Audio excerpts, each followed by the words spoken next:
Eso nos va a dar una visión de la biología muy diferente y seguramente nos va a hacer entender las enfermedades y los procesos normales a un nivel que va a ser mucho más constructivo que los que se han deducido de centrarse en los componentes individuales como pueden ser genes o proteínas.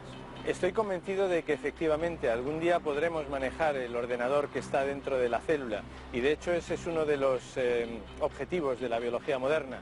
Si uno piensa dónde estaba la mayoría del procesamiento de información o los medios de comunicación hace 100 años y miramos dónde está hoy, eso nos da mucha esperanza para que no solo entender la configuración de ese ordenador, sino también manipularlo para nuestro beneficio. El proyecto que a mí me fascina tiene su raíz en el siglo XIX, en un experimento que se ha repetido muchas veces y que puedo presentar en la forma de un ratón, y en los seres humanos ocurre lo mismo. Un embrión humano da lugar a un ser humano, un embrión de ratón da lugar a un ser de ratón. Si uno mezcla ahora 2 embriones de ratón o 3 embriones de ratón, los mezcla, lo que saca uno es un ratón, no 3 ratones.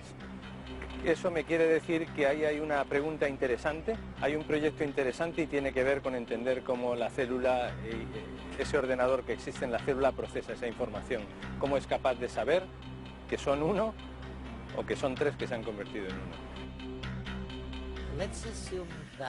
Supongamos, pues, que estos ordenadores procesarán una cantidad fantástica de información, por lo menos en cuanto a material en bruto se refiere. ¿Cuáles serían los límites físicos? Es decir, ¿igualarán la cantidad de información que procesamos nosotros? ¿La superarán mucho más? ¿Hasta dónde llegarán? ¿Cuáles son los límites? La posibilidad de procesar información.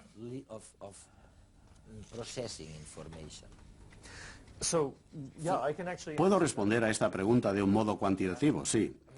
No sé lo feliz que puede ser alguien, es verdad. Ni sé cómo se mide la felicidad, pero sí sé cuánta información puede procesar cualquier sistema físico. ¿Ah, sí? Si tenemos un grupo de átomos o de material o de materia, la pregunta es, ¿cuánta información puede procesar? Pues bien, la velocidad a la que puede procesar información depende de la energía que tenga. En realidad, si utilizamos la célebre fórmula de Einstein, E igual a mc², descubrimos que incluso un número relativamente pequeño de átomos posee una cantidad muy grande de energía. Por la velocidad de la luz. Sí. La velocidad de la luz es tan grande que si cogemos, por ejemplo, una botella de 1 litro de aceite de oliva y nos preguntamos, ¿cuánta energía hay en ella? Pues bien, su masa es de 1 kilo más o menos. Y la velocidad de la luz es de 300.000 kilómetros por segundo, aproximadamente. Así que si tengo en cuenta mc², descubro que esta botella de aceite de 1 litro tiene tanta energía como una bomba de hidrógeno. En realidad, así es como funcionan las bombas de hidrógeno. Convierten la materia en energía, en muchísima energía. Y si yo pudiera hacer que toda la energía de esta botella de aceite de oliva se convirtiera en computación, se destinara a girar bits, entonces resultaría que esta botella de aceite podría girar, déjame que te lo diga bien esta vez, 1 billón de billones de billones de billones de billones de bits por segundo. Increíble, ¿no? Por eso, si pudiéramos destinar toda la energía de esa botella al giro de bits, tendríamos una enorme capacidad de procesar información. Y por supuesto, nuestros propios ordenadores y nuestros propios cerebros, e incluso los ordenadores cuánticos, están muy, muy lejos de ese límite ahora mismo. En las instalaciones de la Universidad Politécnica de Cataluña se encuentra uno de los productos de la tecnología más avanzados del mundo. Más de 10.000 procesadores trabajan sin descanso 24 horas al día y 365 días al año entre las 4 paredes de una iglesia. El Mare Nostrum es un supercomputador. Un supercomputador es un computador muy rápido. ¿Y cómo se construyen? Pues se construyen haciendo que muchos procesadores, cada uno de ellos muy rápidos, puedan trabajar al mismo tiempo resolviendo un único problema. Para que puedan trabajar se tienen que intercambiar información y esa información se la intercambian, en este caso concreto del Mare Nostrum, a través de esos cables de color naranja, que son cables de fibra óptica, que permite que cualquier pareja de procesadores en cualquier momento permita intercambiarse información a una velocidad de 4 gigabits por segundo y con una latencia, es decir, un tiempo de respuesta desde que se envía un bit, un procesador, hasta que lo recibe el otro, menor de 4 microsegundos. En media hora puede hacer este computador lo que un computador de los que tenemos encima de la mesa de los potentes tardaría más de un año. ¿Y cuántas operaciones hacen? Pues hace casi 100 por 10 elevado a 12 operaciones por segundo. Una traducción a un ejemplo quizá un poquito más sencillo sería, si suponemos que hay 6.000 millones de personas en la Tierra, si cada una de ellas hiciera más o menos 8.000 operaciones por segundo, pues este computador hace las mismas operaciones que toda la población de la Tierra, haciendo cada uno de nosotros 8.000 operaciones por segundo, que es una barbaridad. Es el más rápido de Europa y lo que es importante, por lo menos para nosotros, es que en estos momentos es el computador más rápido del mundo instalado en un centro público de investigación. Los computadores que están por encima de nosotros, más rápido que nosotros, están o para aplicaciones militares o para aplicaciones privadas.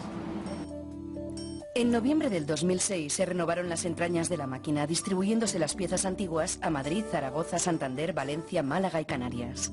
Sin embargo, todas las piezas funcionan de manera conectada, formando la red de computación más potente de Europa. El Mare Nostrum que tenemos ahora no es el que teníamos hace 2 años, cuando se instaló por primera vez.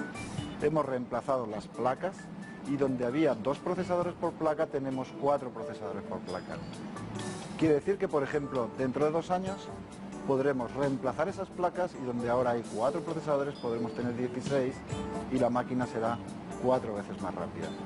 Esa es la tendencia que hay, una de las tendencias que hay para hacer computadores más rápidos, supercomputadores más rápidos, aumentar el número de procesadores. Es razonable pensar que dentro de 4 años el Mare Nostrum de entonces tenga, por ejemplo, 500.000 de procesadores. Pues aunque parezca curioso, yo les diré que tenemos desde hace un año un proyecto con IBM y una de las alternativas que tenemos es tener un Mare Nostrum, continuaremos con la marca Mare Nostrum, que tendrá como procesador básico el procesador actual de la PlayStation 3. A nivel de supercomputador nosotros pondremos tantos como sean necesarios para lograr una velocidad que sea 100 veces más rápido que la que tiene el Mare Nostrum ahora, de aquí en 4 años.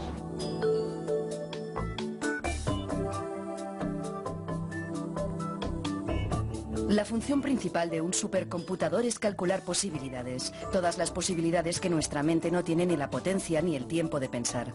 Con ellas se pueden recrear situaciones que no conocemos, simular condiciones del pasado o imaginar predicciones para el futuro.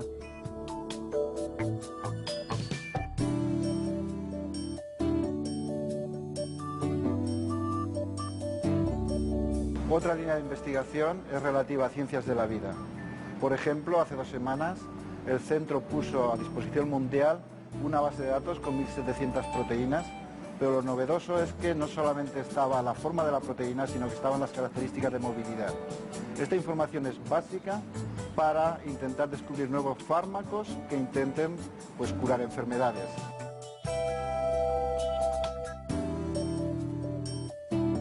No hay rama de la ciencia o de la ingeniería donde no haya investigadores que no usen la supercomputación. Luego las aplicaciones son muchas.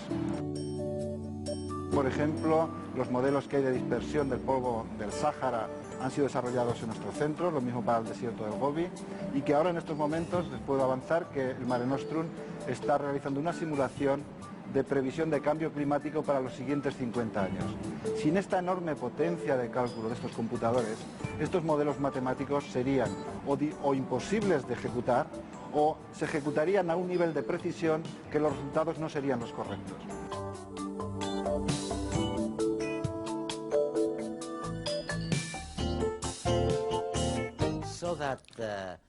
O sea que, ¿cuál es el objetivo final de fabricar o diseñar ordenadores cuánticos? Lo hacemos quizá porque los sistemas con los que contamos ahora, los ordenadores tradicionales, no pueden avanzar mucho más en el proceso de miniaturización y por tanto habrá una especie de apagón. Lo decimos así en español, en algún momento. ¿O existe algún motivo más trascendental que nos inste a fabricar estos ordenadores cuánticos? ¿Cambiarán nuestra percepción del mundo? ¿O nos permitirán vivir de otra manera? ¿O más bien se trata de un tipo de pregunta mecánica? ¿Nos estamos refiriendo a una cuestión puramente mecánica? ¿Nos estamos quedando sin ordenadores? ¿Es esto lo que nos dicen algunos expertos informáticos del mundo? Nos estamos quedando sin espacio suficiente y por eso teníais que inventar algo. De la misma manera que el taxista nos habla de la crisis del petróleo, de que se está agotando. Los científicos tenéis que buscar nuevas vías de obtener energía, eso dicen los taxistas. En fin, ¿cuál es el verdadero motivo que subyace a la investigación sobre ordenadores cuánticos? Y permítame que añada algo para complicar un poco las cosas. La investigación sobre las altas temperaturas, sobre el procesamiento... Hay motivos prácticos para hacerlo y también, como tú dices, un motivo trascendental. ¿Ah, sí? El motivo práctico es que, como decías, intentamos hacer los ordenadores más y más potentes. Y la manera de hacerlo es fabricar componentes informáticos más y más pequeños. Cada año, de hecho, o cada año y medio, el tamaño de los componentes de los ordenadores se reduce a la mitad. Eso significa que se pueden inserir el doble de transistores y bits en los chips informáticos que integran la parte más importante de los ordenadores. Pero solo se puede llevar a cabo este proceso de miniaturización durante un tiempo determinado. El tamaño actual de los bits, el tamaño físico, es de alrededor de 10 micras. 10 millonésimas de metro. Y un átomo equivale a la 10.000 millonésima parte de un metro. Así que si continuamos con este proceso de miniaturización durante 30 o 40 años más, nuestros ordenadores registrarán los bits en átomos en cualquier caso. Por eso mi idea es que, ¿por qué no empezar a hacerlo ahora? Simplemente porque podemos. Esa es la razón práctica. Pero por supuesto también hay otra razón para crear ordenadores cuánticos que en mi opinión es más importante. De hecho, incluso los ordenadores cuánticos simplísimos que construimos hoy, donde solo hay unos pocos bits almacenados en unos pocos átomos, ya operan en estos límites últimos que permiten las leyes de la física. Es decir, estamos en ese límite de E igual a mc al cuadrado para la velocidad de procesamiento de la información. Y estamos almacenando la información en la escala más pequeña posible. Así que estos ordenadores cuánticos tan simples ya nos permiten comprobar lo que sucede cuando procesamos información en los niveles fundamentales que permiten las leyes de la física. Y como mencionaba antes, se producen todo tipo de sorpresas. Por ejemplo, esta característica tan extraña, contraintuitiva y rara de la mecánica cuántica, de que los electrones estén aquí y allí al mismo tiempo. Y esto afecta a los bits cuánticos que normalmente llamamos qubits. Cuando era joven, un codo, que en inglés se llama qubit, era la unidad de medida para la distancia de aquí hasta aquí, del codo hasta el extremo del dedo medio. Pero ahora un qubit es lo que se mide en un bit que está en un átomo o un ordenador cuántico. Así que estos bits cuánticos o qubits pueden hacer cosas extrañas y contrarias a la intuición que los bits normales no pueden hacer. Y construyendo estos ordenadores cuánticos simples podemos explorar este mundo tan extraño en que la computación tiene lugar en la escala microscópica más pequeña. Y ya que lo has preguntado, también hay un motivo trascendental. Tu tercera pregunta era, ¿qué pasaba a temperaturas elevadas o a densidades muy elevadas? Bueno, pues lo que los ordenadores cuánticos realmente pueden dilucidar es esa pregunta precisamente. ¿Qué sucedió a densidades muy elevadas o temperaturas muy elevadas de la materia en el principio del universo durante el Big Bang? ¿O qué sucederá a medida que el universo se expanda y se enfríe? En el futuro. ¿Qué sucederá en el futuro lejano del universo? En realidad, los ordenadores cuánticos más potentes de los que disponemos en la actualidad, que tienen 1 trillón de bits cuánticos, más bits que cualquier ordenador tradicional, se utilizan para estudiar las propiedades de la materia en estas condiciones extremas tan extrañas. Así que, de la misma manera, precisamente porque los ordenadores cuánticos